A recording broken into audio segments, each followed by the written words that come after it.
a cup of coffee? We're rolling! Well, hello there, fellow science fans. Hello there, Mr. Adcox.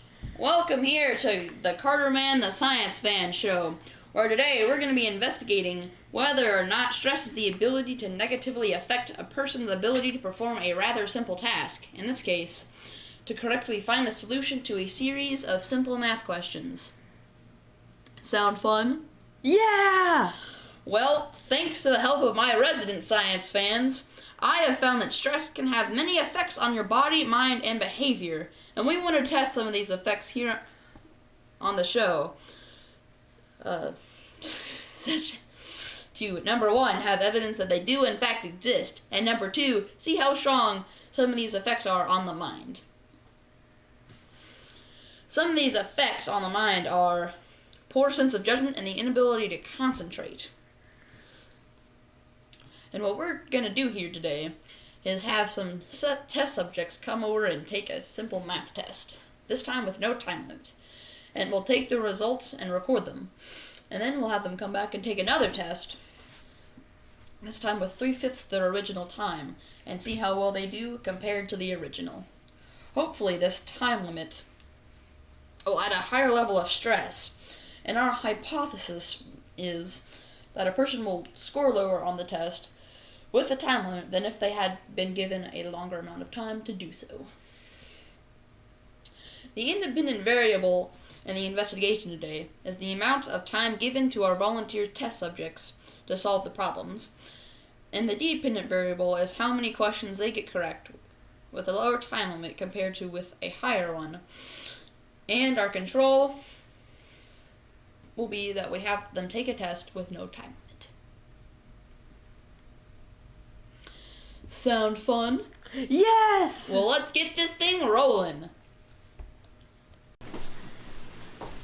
Good morning, Nicholas. Good morning, Mr. Adcox. Thank you again for helping us out this afternoon with our science fair project. No problem. Okay, so today I'm going to be asking you to the best of your ability to answer a series of math questions. Oh, no problem, Mr. Adcox. Okay, for this round, you won't have a time limit, but I still will be timing you to help figure out the time for the next round. Oh, alright, sounds good. You got two number 2 pencils right there. Are you ready? Yes, sir. And go.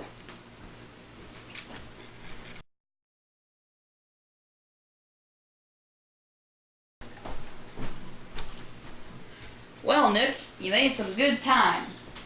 Now, with the next test, we will be taking 3/5 of your original time to hopefully add some stress. You ready for that? No, but I'll take the test anyways. That's the spirit. Okay, so what we're going to be dealing with the next test is, once again, to hopefully add some stress to the situation in an attempt to see the effects on Nick here's score. Okay.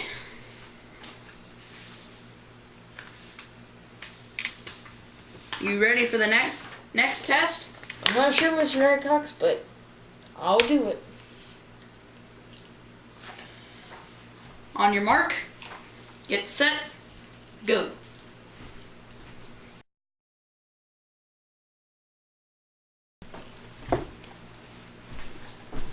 And time. Pencils down. Darn, I was on my last problem.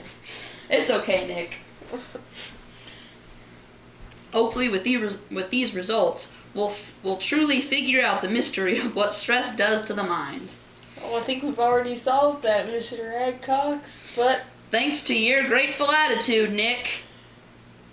Bing! Bing! Now, remember kids, if you're going to want to recreate this experiment at home, what you're going to need is a fairly simple mathematics examination, 2 number 2 pencils per test subject, doink doink, yow,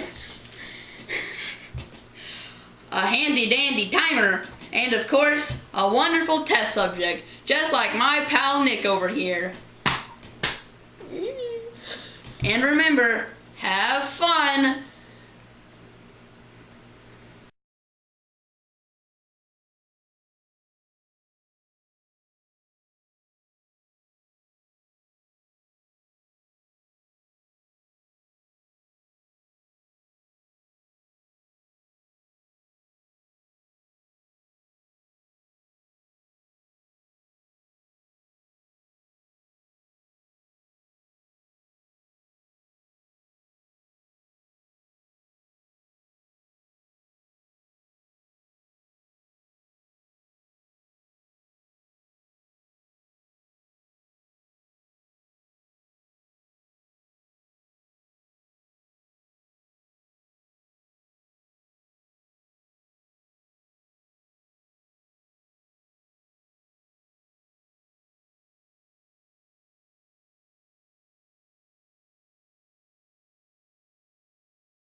Having seen the results of our experiment, you may have noticed that each test subject exemplified a noticeable difference in score, having this many more questions in the time test than in the untimed one.